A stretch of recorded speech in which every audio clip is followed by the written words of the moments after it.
eu era repórter de campo, né? Eu ficava dentro do campo, então assim, primeira coisa que eu cheguei lá é saber onde é que eu ia comprar muita água, que estava fazendo 40 graus, aquilo lá foram 2 paradas técnicas, tava um calor de matar mesmo. Então a primeira preocupação era arrumar água para aguentar o jogo todo. E aí assim, você fica ali, aí eu fazia aquele trabalho normal com qualquer jogo, você vai lá, pega a escalação, vai na porta do vestiário, vê lá se o técnico já pregou a escalação. Tem muitas câmeras no campo fazendo a cobertura ao mesmo tempo, né? Era a transmissão, naquela época era a transmissão pelo MJ da Globo, que eles tinham um caminhão que fazia a transmissão ao vivo do estádio. E assim, a Globo, quando ela ia em alguma cidade que tinha afiliada da Rede Globo, ela convocava os funcionários da afiliada, né, para trabalhar, para estar ajudando na transmissão do jogo.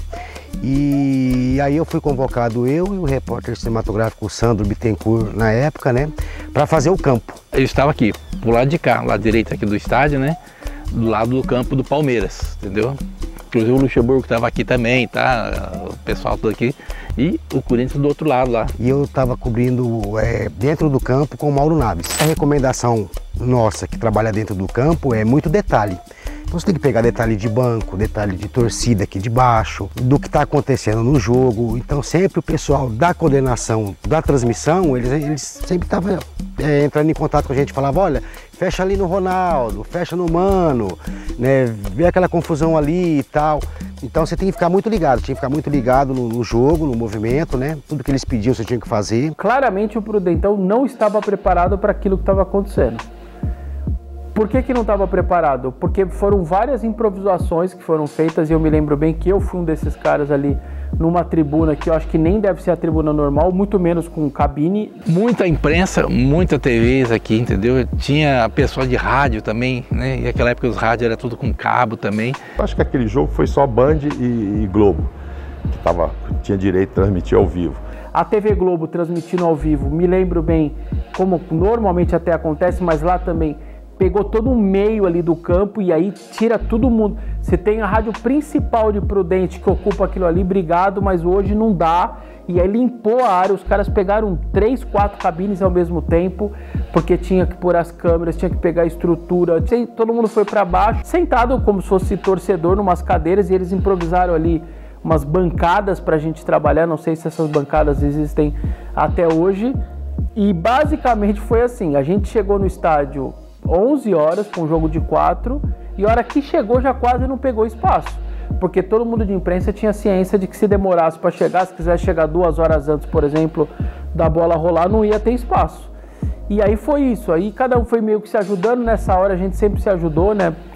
Pode ser o maior concorrente que você tem de empresa, assim, outro site, outro jornal, outra rádio, a gente sempre se ajuda e aí cada um foi buscando o espaço. Quem não tinha tomada pegou um plug, quem tinha aquelas extensões empresta a sua, vamos pôr junto. A orientação específica era para a gente ficar na cola do Ronaldo, seja eu, seja fosse outro repórter, o tempo todo, né?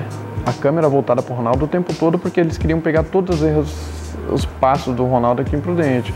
O repórter que vai fazer a reportagem, ele já olha diferente, fala assim, não, eu preciso falar do Ronaldo na reportagem. Independentemente se ele vai ser o personagem principal, se ele vai ser um coadjuvante, mas ele precisa estar na reportagem. É um jogador que não dá para você ignorar. Mas, por exemplo, se não rolasse o gol dele, porque ele entrou no final da partida, então se não acontecesse nada de especial, eu simplesmente citaria que o Ronaldo entrou na partida. Mas, porque era um clássico muito grande, eu tinha que contar a história do clássico.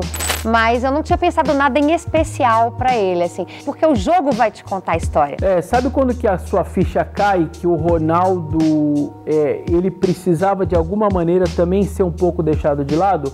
Quando você chega no estádio e começa uma torcida a provocar outra, a se xingar, a ter palavrão, a ter confusão na numerada, porque ali era um pouco mais dividido, né? Por mais que quem comprou do Palmeiras ficava um pouco no nosso lado direito, mas a numerada estava bem dividido ali.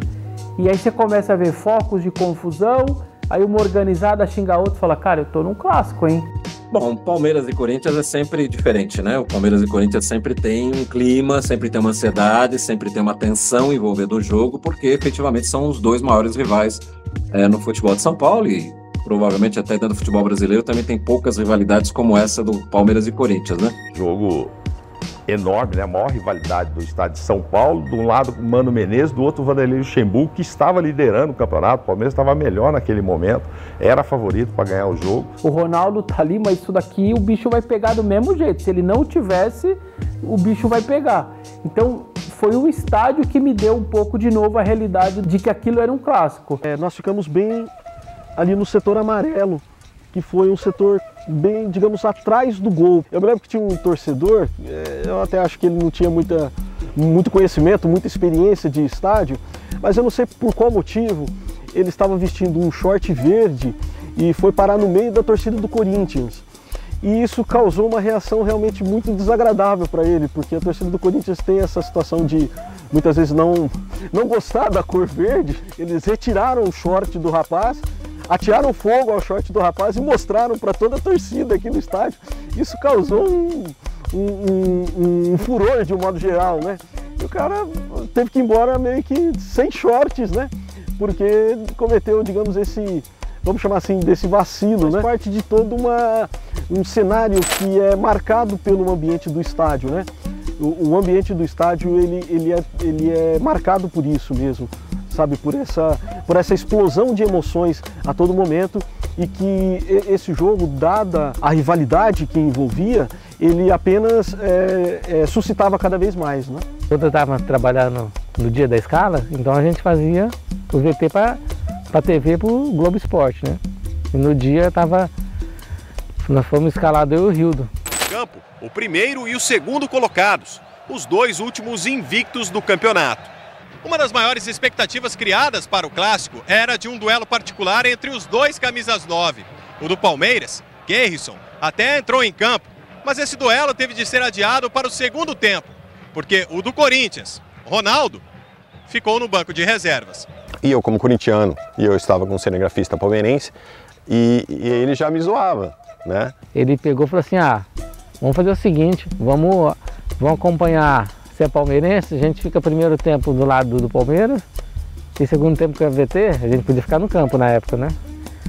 No segundo tempo a gente fica do lado do Corinthians. E todo o jogo do que tinha do Palmeiras e Corinthians aqui, eu falava assim, não, o Corinthians vai ganhar, agora vai ganhar. Não, tem que ganhar. O Palmeiras sempre mandou bem aqui. E eu falava pro Rildo, seu time não vai aguentar não. O negócio estava meio morno, um 0-0, que não ia, uns times pra cá, se atacando pra lá. Aí no segundo tempo a coisa pegou fogo, na verdade, né? No segundo tempo a atmosfera subiu. Palmeiras no Prudentão sempre foi uma coisa difícil de explicar, né? O Palmeiras aqui se sentia como se jogasse no Palestra Itália. Foi criando uma invencibilidade que vinha desde a década de 90, nos primeiros jogos no estádio, jogou contra o Botafogo aqui, ganhou, jogou contra o São Paulo, ganhou. Então, todo jogo a gente já sentia que a gente começava um pouquinho na frente, parecia que o Palmeiras estava acostumado, que tudo colaborava para isso. E é dali, do banco de reservas, que Ronaldo vê o Palmeiras abrir o placar no início do segundo tempo.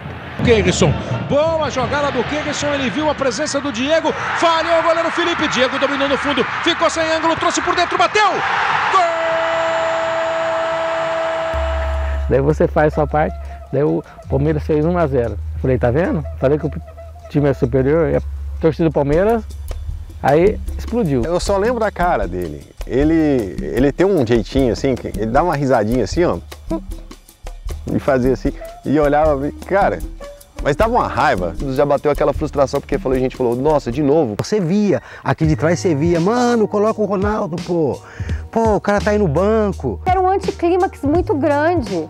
Eu ia pro Prudentão, pro Ronaldo lá no banco, viu?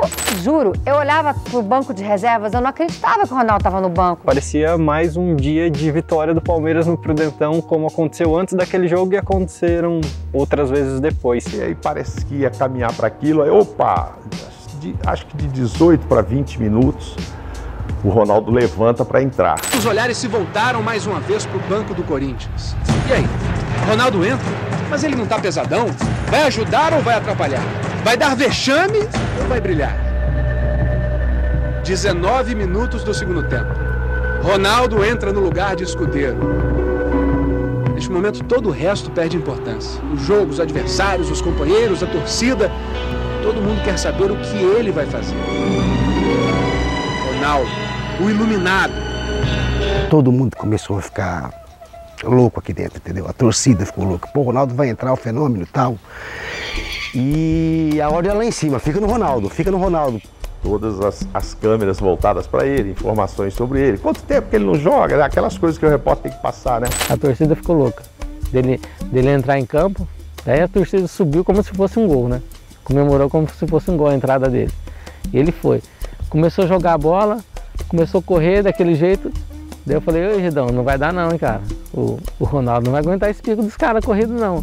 Filha da mãe. Eu falei, não esquenta não, a gente vai virar. Entre os primeiros toques que o Ronaldo dá na bola, ele pega uma bola mais ou menos da intermediária do campo de ataque do Corinthians. Olha o Ronaldo, foi pra cima da marcação, deixou pra trás, bateu na trave! Aquilo a gente já ficou... Pô, o cara tá voltando, né? Você fala, o cara é diferente, né? Eu falei, caramba, ele falou assim, tá vendo? Aquilo ali já valia, já tinha uma matéria ali, ó, o Ronaldo voltou, olha o chute dele de fora da área, precisão, etc.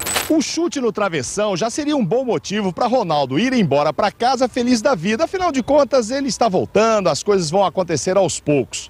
Mas para artilheiro como ele, a felicidade nunca é completa se não marcar um gol. Ele fez com que, de um lado, parecia que estava ganhando de 3-0 e o outro estava perdendo de 3. Só que estava 1-0 para esse daqui. O próprio time do Palmeiras mudou a partir do momento que o Ronaldo entra em campo, porque começou a ficar preocupado. A gente estava aqui, daí o goleiro, o Bruno, pegou e falou assim, quanto que tá aí? Quanto falta? Daí o Gandula falou assim, já era. O Gandula daqui, né? Falou assim, já era, falta 5 minutos. Falei, aí, Redão, já era. Quando chega por volta de 45, 46 minutos, eu falei para o cinegrafista, vamos nos preparar para a saída dos jogadores, porque a gente tinha que aguardar os jogadores saírem de campo para a gente poder gravar as entrevistas. Agora nós começamos a partir para andar, para sair, para ir lá para o meio do campo, a hora que a gente estava perto do gol. O Corinthians acabou conseguindo um escanteio. Balançou os braços, ela voltou para ele e Marcão manda para fora escanteio. Eu ainda falo pro meu cunhado, né, o Cezinha que estava do meu lado, eu falei, olha, o gol vai ser agora, olha que o gol vai ser agora. Aí o escanteio, o Douglas pega a bola para bater o escanteio. Lá vem o Douglas para cobrança, 47, a bola vem alta. E naquele momento, quando cobra o escanteio, cara, parece que passou em slow motion tudo que estava acontecendo. Segunda trave do Ronaldo! Senhoras e senhores, o fenômeno voltou!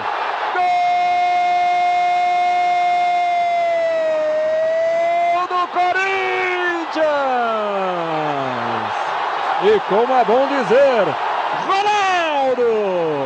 Explode todo mundo, eu estava do lado do meu pai, eu abracei meu pai, beijei meu pai, eu vi pessoas se abraçando, abracei gente que eu nunca vi na minha vida. Me lembro que o primeiro momento, você olha e fala, não é possível, foi ele, né? Toma um susto, vê que é ele. Na verdade, eu nem vi que foi ele que cabeceou, porque ele subiu atrás do Marcão. Eu só vi na hora que a bola saiu de trás do Marcão e estufou a rede.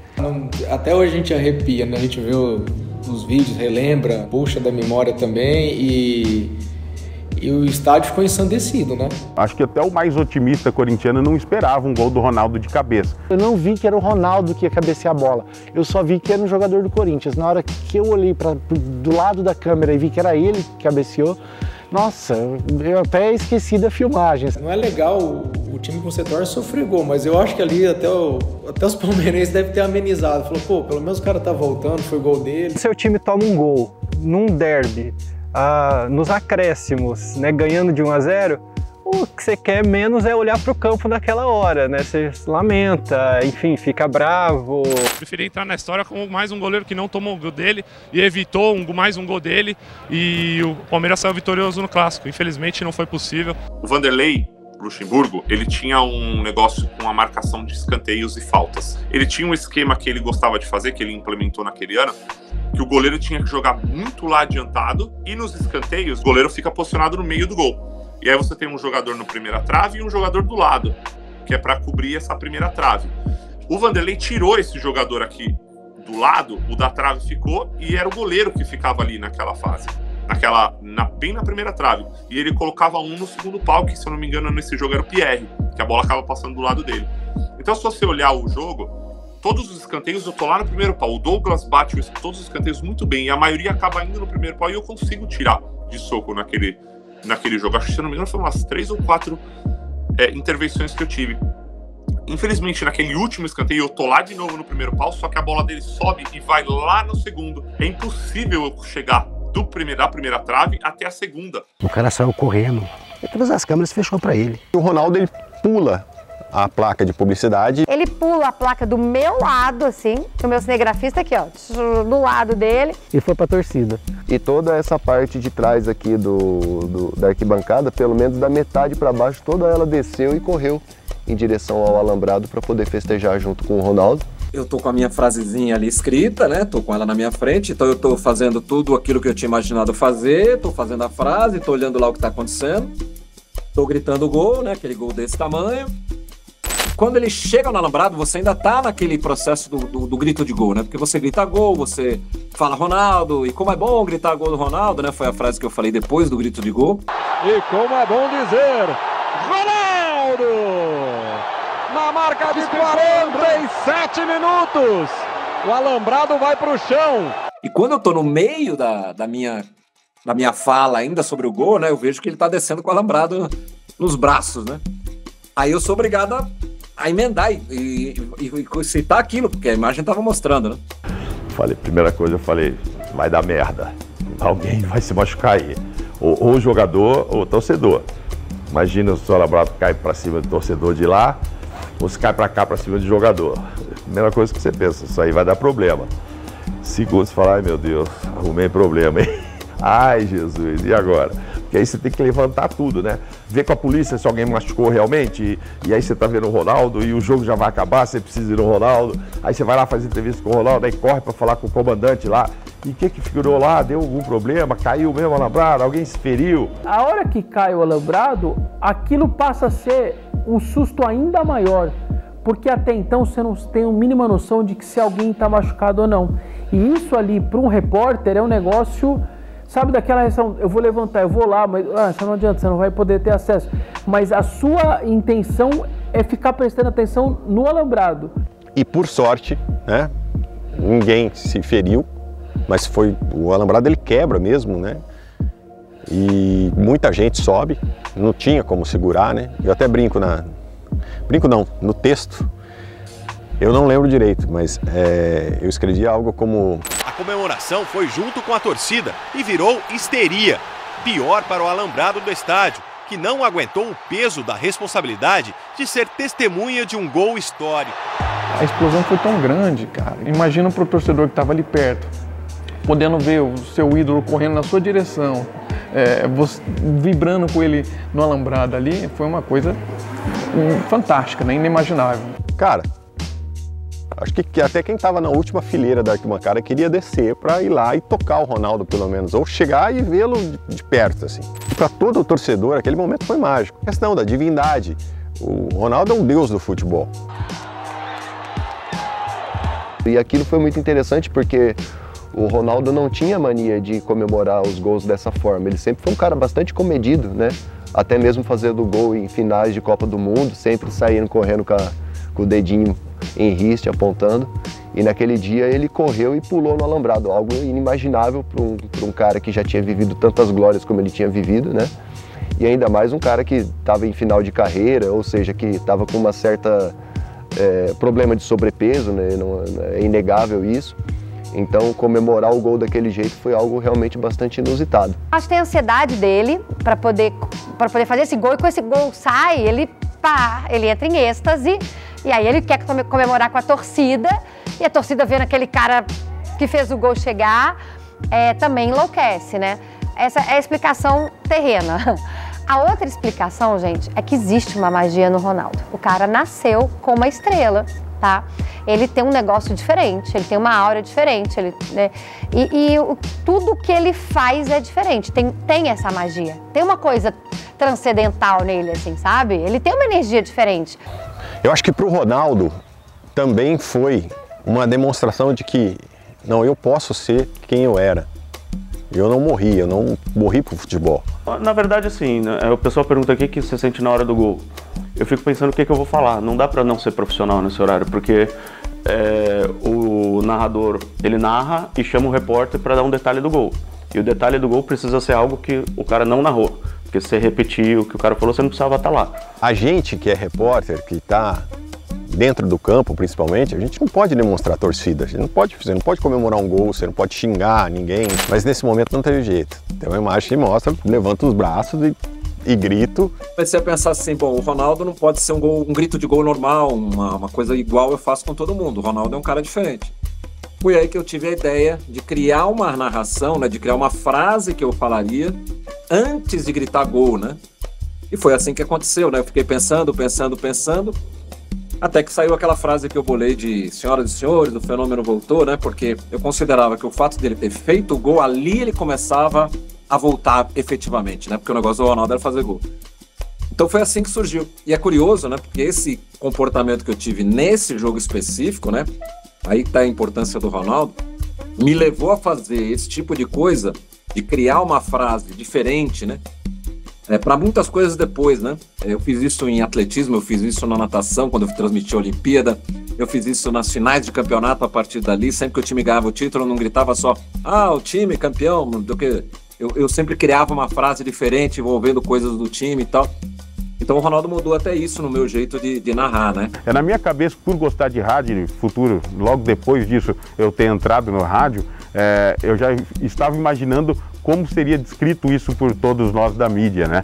E foi um momento ímpar, um momento épico, e eu acho que quem viveu aqui nunca mais vai perder aquilo da sua retina. Era muito mais do que um jogo de futebol, era um momento histórico, a gente sabia que aquele momento ia de algum modo viralizar, tomar conta do mundo, o planeta inteiro ia falar daquilo, o planeta inteiro ia falar de Presidente Prudente, ia falar do estádio Prudentão, ia falar daquele momento, ia falar da torcida, ia falar do alambrado quebrado. Então foi aquele momento em que a ficha caiu, em que eu passei a ter a certeza de que aquele sim era um momento histórico.